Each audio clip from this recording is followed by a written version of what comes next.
Bismillahirrahmanirrahim. Assalamualaikum warahmatullahi wabarakatuh.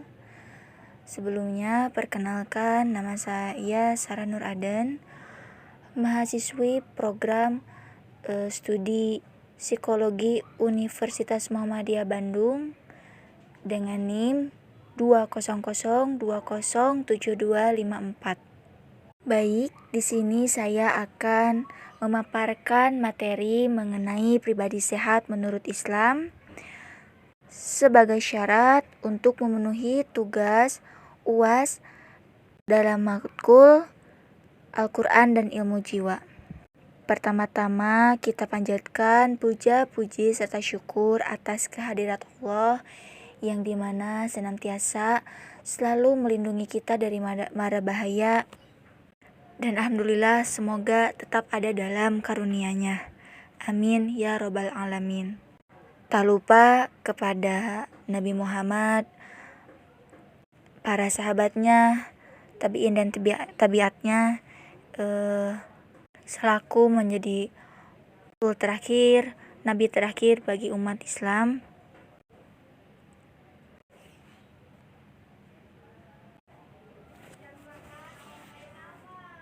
Langsung saja kita membahas mengenai pribadi sehat menurut Islam. Sebelumnya, kesehatan mental dan fisik itu yang seperti apa ya? Kesehatan mental yang baik ialah kondisi ketika batin kita berada dalam keadaan tenang, tentram, damai, sehingga memungkinkan kita untuk menikmati kehidupan sehari-hari. Kesehatan fisik yang baik juga yaitu kondisi tubuh manusia yang seimbang dan stabil, minim memiliki gangguan di bagian dalam maupun bagian luar tubuh kita. Maka dari itu, apa-apa yang kita dapatkan, nantiasalah untuk selalu bersyukur atas apa yang telah Allah kehendaki kepada kita. Adapun kutipan dari Organisasi Kesehatan Dunia atau yang sering kita tahu sebagai WHO memberikan kriteria jiwa atau mental yang sehat sebagaimana dikutip oleh Profesor Dr. Dadang Hawari, psikiater, ialah yang pertama, dapat menyesuaikan diri secara konstruktif pada kenyataan meskipun kenyataan itu buruk baginya. Kemudian memperoleh kepuasan dari hasil jerih payah usahanya. Kemudian merasa lebih puas memberi daripada menerima. Keempat, secara relatif bebas dari rasa tegang dan cemas. Kemudian yang kelima, berhubungan dengan orang lain secara tolong-menolong dan saling memuaskan. Kemudian menerima kekecewaan untuk dipakainya sebagai pelajaran di kemudian harinya. Kemudian ada yang menjuruskan rasa permusuhan kepada penyelesaian yang kreatif dan konstruktif. Terakhir, mempunyai rasa kasih sayang yang besar. Selanjutnya, di sini pun ada indikasi-indikasi kepribadian yang sehat dan kesehatan jiwa dalam Islam.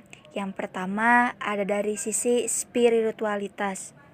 Sisi spiritualitas ialah adanya rasa keimanan kepada Allah, kemudian konsisten dalam melaksanakan ibadah kepadanya, menerima takdir dan ketetapan yang telah digariskan olehnya, kemudian selalu merasakan kedekatan kepada Allah, memenuhi segala kebutuhan hidupnya dengan cara yang halal, dan selalu berzikir kepada Allah. Kemudian yang kedua ada dari sisi sosial, di mana cinta kepada orang tua, anak dan pasangan hidup, suka membantu orang-orang yang membutuhkan amanah, berani mengatakan kebenaran, menjauhi segala hal yang dapat menyakiti manusia, dan mampu bertanggung jawab sosial. Itu seperti ciri-ciri sisi dari sosial. Kemudian dari sisi biologis, seperti terhindarnya tubuh dari segala bentuk penyakit dan juga cacat fisik dengan adanya pemahaman akan selalu menjaga kesehatan dengan tidak membebaninya dengan suatu tugas yang tidak sesuai dengan kemampuannya. Kemudian tanda kesehatan mental dalam Islam pun ada dua. Yang pertama, pola negatif atau bisa disebut dalam bahasa Arab salabi. Pola negatif atau salabi ialah bahwa kesehatan mental adalah terhindarnya seseorang dari gejala neurosis, al-amarah al-asabiyah, dan psikosis, al-amarah al-zibaniyah. Kemudian pola kedua, pola positif atau bisa disebut dalam bahasa Arab ijabi, bahwa kesehatan mental adalah kemampuan individu dalam penyesuaian terhadap diri sendiri dan terhadap lingkungan sosialnya. Pola ini juga yang kedua, ini lebih umum dan lebih luas dibandingkan dengan pola pertama. Dalam perspektif Islam, sehat atau tidaknya mental seseorang berpijak pada aspek spiritualitas keagamaan. Seberapa jauh keimanan seseorang yang tercermin dalam kehidupan keberagamaan dalam kesehariannya menjadi titik tolak penting dalam menentukan sehat atau tidaknya mental seseorang.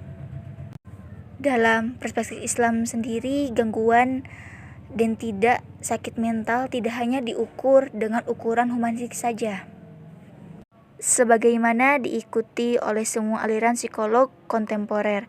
Akan tetapi, Islam juga melihat bagaimana kaitannya dengan iman dan akhlak. Jadi di sini iman dan akhlak memang sangat penting dan menentukan kualitas dari manusia itu sendiri. Menurut Imam Al-Ghazali, beliau memandang bahwa keabnormalan mental identik dengan akhlak yang buruk. Akhlak yang baik dikategorikan sebagai sifat para rasul Allah, perbuatan para al-sodikin paling utama, sedangkan akhlak yang buruk dinyatakan sebagai racun yang berbisa yang dapat membunuh, atau kotoran yang bisa menjauhkan seorang dari Allah Subhanahu wa Ta'ala. Di samping itu, akhlak yang buruk juga termasuk ke dalam langkah setan yang bisa menjerumuskan manusia masuk ke dalam perangkapnya untuk tidak mentaati aturan-aturan yang telah Allah tetapkan.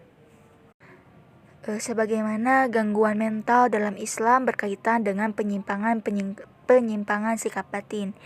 Inilah yang menjadi dasar dari awal semua penderita batin. Ada aspek penting yang menjadi ciri-ciri gangguan mental menurut Islam, yaitu qalb dan af'al atau hati dan perbuatan. Ada juga gejala-gejala gangguan mental semacam ini dapat dirumuskan sebagai: yang pertama, hati yang menyimpang dari keikhlasan dan ketundukan kepada Allah sehingga menjadi lupa terhadap posisinya sebagai hamba Allah. Wujud dari penyimpangan ini bisa dalam bentuk riya, hasad, ujub, takabur, tamak, dan sebagainya. Kemudian yang kedua, ada perilaku yang terbiasa dengan pelanggaran ajaran agama disebabkan oleh dominannya peran nafs al-amarah dalam kehidupan. Dengan berbagai ujian dari Allah, padahal ujian itu sendiri adalah sebuah kenikmatan yang terkadang manusia lupa bahwa itu sebuah nikmat. Seperti yang Allah firmankan dalam surat Al-Baqarah ayat 155. A'udzubillahi minasyaitonirrajim. Bismillahirrahmanirrahim. وَلَنَبْلُوَنَّكُمْ بِشَيْءٍ مِّنَ الْخَوْفِ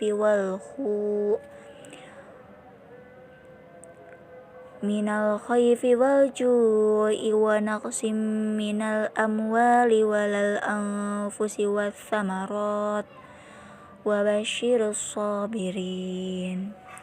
Yang artinya, dan kami pasti akan menguji kamu dengan sedikit ketakutan, kelaparan, kekurangan harta, jiwa, dan buah-buahan, dan sampaikanlah kabar gembira kepada orang-orang yang sabar. Jelas dalam surat Al-Baqarah ayat 155 bahwa Allah hanya akan menyampaikan kabar gembira kepada orang-orang yang sabar atas apa yang telah Allah berikan berupa ujian ataupun penyakit. Nah, bagaimana sih cara memelihara kesehatan mental menurut Islam? Yang pertama, ada ikhlas, yang dimana seperti dalam surat Al-Baqarah bahwa Allah memberikan ujian, baik itu manis, pahit. Itu adalah sebuah ujian yang dimana kita harus ikhlas dalam menerima apa yang telah Allah berikan kepada kita. Kemudian dari ikhlas akan muncullah rasa iman kepada Allah, yang dimana ikhlas dan iman adalah berkaitan. Ikhlas di sini bukan hanya sekadar ikhlas, yang dimana ikhlas benar-benar dalam hati, tidak ada tujuan ria atau ingin dipuji oleh orang lain. Kemudian iman juga hanya tidak sebatas iman, yang dimana rasa iman kita kepada Allah, kepada ciptaannya, apapun yang ada di dalam dunia ini. Mungkin sekian dari saya, kurang lebihnya itu kurangnya dari saya dan lebihnya hanya dari Allah Subhanahu wa taala. Wabillahi taufiq wal hidayah. Wassalamualaikum warahmatullahi wabarakatuh.